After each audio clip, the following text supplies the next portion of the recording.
caused a lot of controversy over the last 12 hours.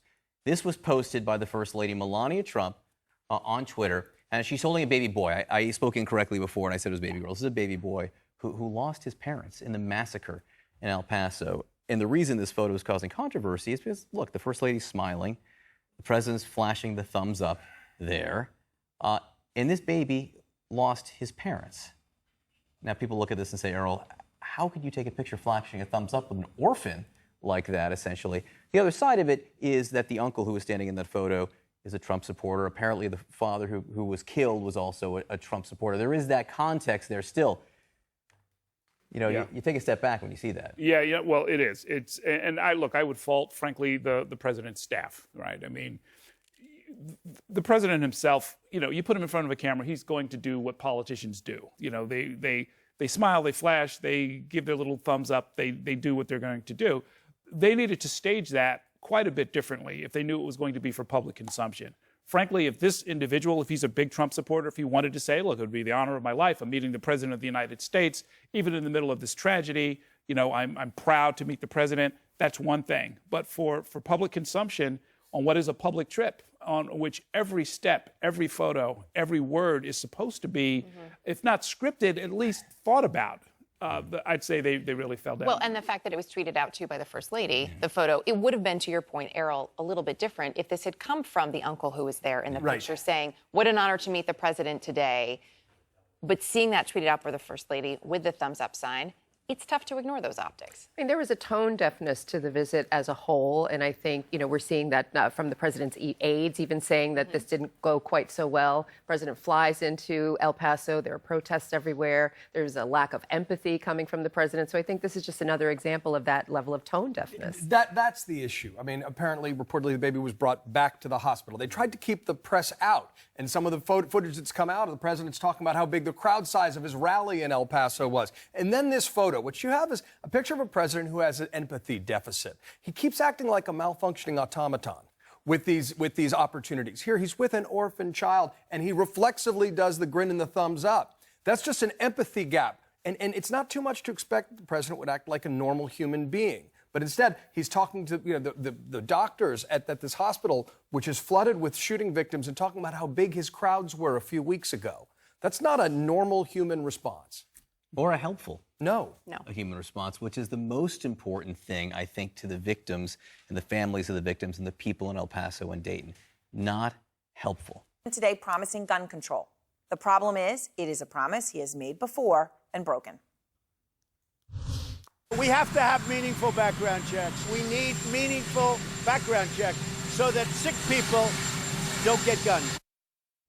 Okay, so today, you heard him. President Trump used the word meaningful 17 times.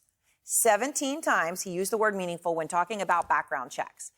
But if he means what he says, then he can take a stand, right? He could write an executive order now. He could let the NRA and some in the GOP fight him. He could take it to court. He could lose, but he could stand.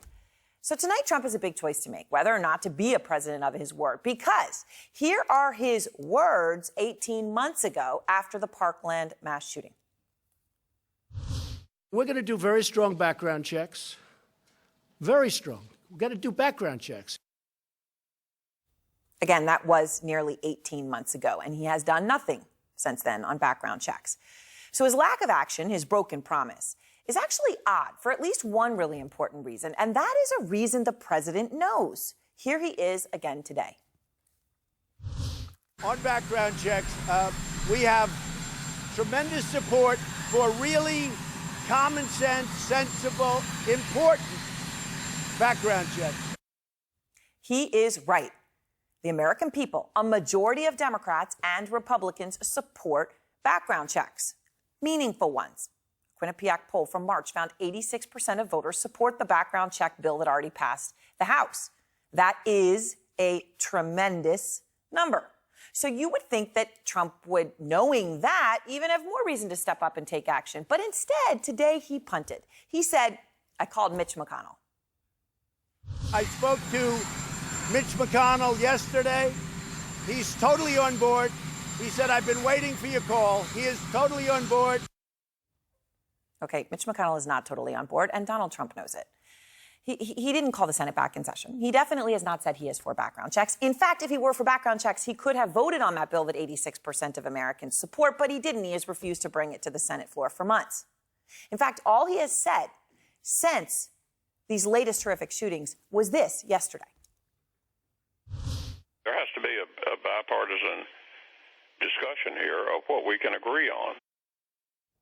If that's taking a meaningful stand. So again, the buck stops with President Trump. He can take McConnell on.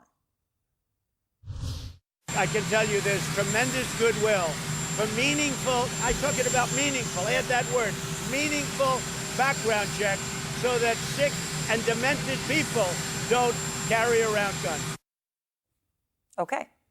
So, President Trump, is he going to keep his word, or will he make meaningful become a meaningless word?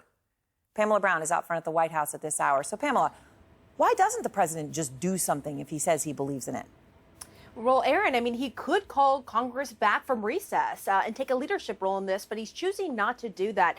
This, as he's once again calling for what he says are these intelligent background checks to keep guns out of the hands of dangerous people. But we know NRA's Wayne LaPierre is already in the president's ear, Erin, telling him that it wouldn't have prevented the recent mass shootings and that it'll turn off his supporters in deep red states. Now, after Parkland, the president, as you pointed out, caved under pressure from the NRA on background checks. And while some analysts believe a bruising leadership battle inside the NRA weakened its influence in Washington, Trump says he'll take their calls. He wants their support in 2020. After speaking with the NRA today, the president struck Erin a hopeful and optimistic tone that really didn't line up with reality. He said he believes the NRA will get there in supporting it, background checks. He says there's tremendous support on both sides of the aisle for background checks, including with Majority Leader Mitch McConnell. But as you pointed out, shortly after, McConnell's spokesman said the Senate leader hasn't endorsed anything and that McConnell has only promised to discuss background checks and red flag warning legislation. We're also told he won't call Senate back early from recess. So the question tonight, Erin, is will there still be the same appetite after the 5 weeks recess has passed?